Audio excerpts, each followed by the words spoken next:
Good evening, children. Welcome to today's biology class. Before going to start my session, I would like to wish the children who are promoted 8th to 9th class academic year of 2020-21. Good children. Regarding biology, see, we have different branches of biology. One of the branch of biology that is called as cytology or cell biology is nothing but a study of cell. So regarding cytology or cell biology, already in 8th class itself, the first chapter, cell, the basic unit of life for all the living organisms. I mean that cell is the structural and the functional unit of the living organisms. Is it clear? So about this chapter, already you have learned and completed the portion about cell structure. I mean that outline, sketch of plant cell and animal cell structure, and discovery of the cell, history of the cell, its size and shape. Next, unicellular and multicellular organisms differences also we are completed in the previous class. Apart from that, the lab activities like onion cells, I mean that onion is a plant cell, so it is nearly rectangular shaped cells. Next, human cheek cells, it is animal cell.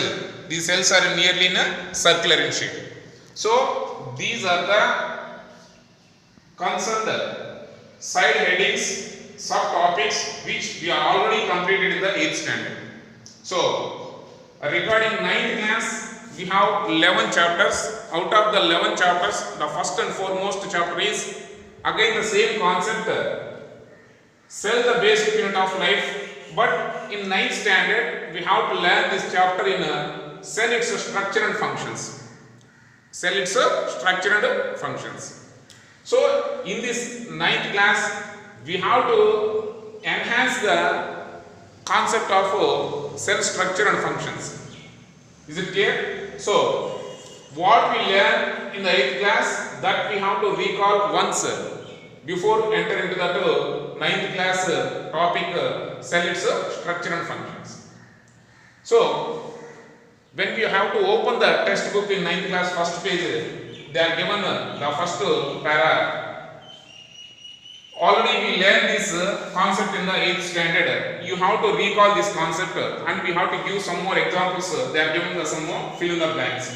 So you have to add other examples as the one given above. I mean that these are the examples they are given. Now we have to answer these fill in the blanks. For example, 8th class they are given to the cell's diversity. So apart from that, already we learn about, for example, the smooth muscle cells, they are in a spindle shaped. So muscle cell, the smooth muscle may be in a spindle shaped in a structure like a fish.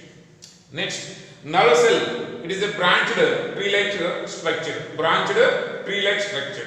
Next, red blood cells, it is in a circular shaped or a dumbbell shaped in a structure. So red blood cells are like dumbbell shaped or circular in a shape.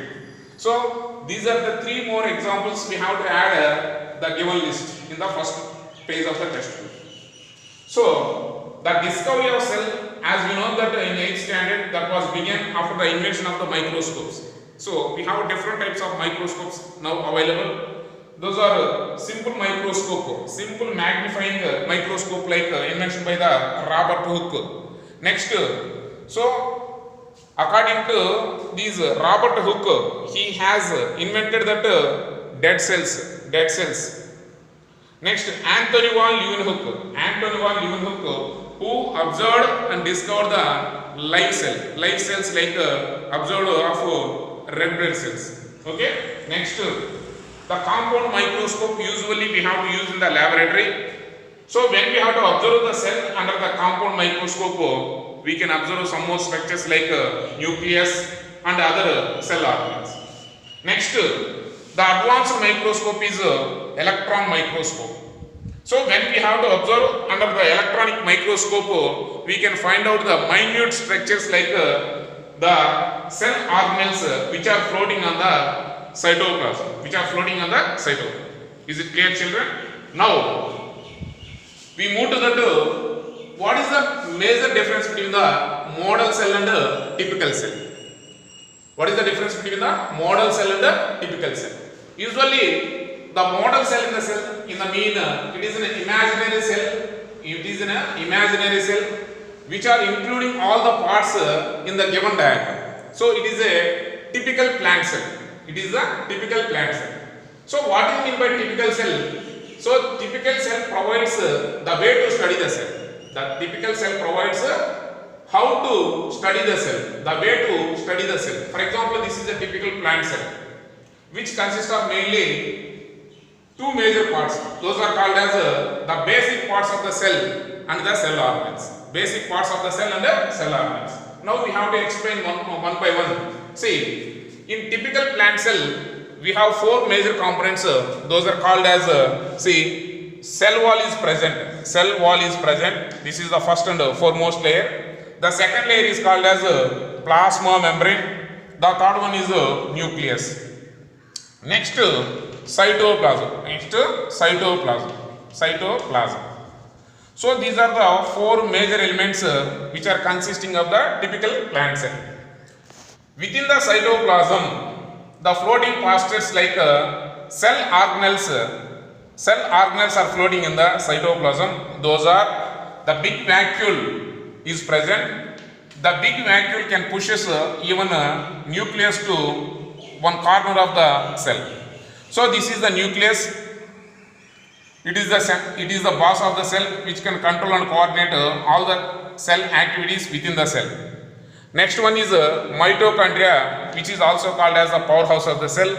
Chloroplast is the kitchen of the cell. Next, plasma membrane or cell membrane, it is also called as a selectively permeable membrane.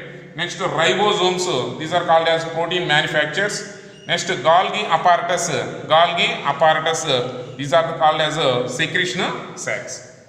So children, regarding this typical plant cell, we can conclude that 4 plus 6 means 4 means 1 is cell wall, next one is plasma membrane, nucleus, cytoplasm. 6 means chloroplast, mitochondria, vacuole, endoplasmic reticulum, and Golgi apparatus and ribosomes. So this is the brief account on typical plant cell.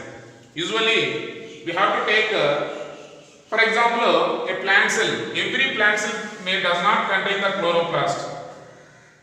For example, let us take the stem portion. It may not contain the chloroplast, but for better understanding the chloroplast is given into that typical plant cell. It is the difference between typical plant cell and a model cell. Actually, chloroplast is one of the plastids, green color plastid, which is making photosynthesis phenomenon. But the chloroplast is present only in the green color leaf structures and tender, delicate stems and roots. But we have to given this chloroplast in the typical plant cell for better understanding purpose.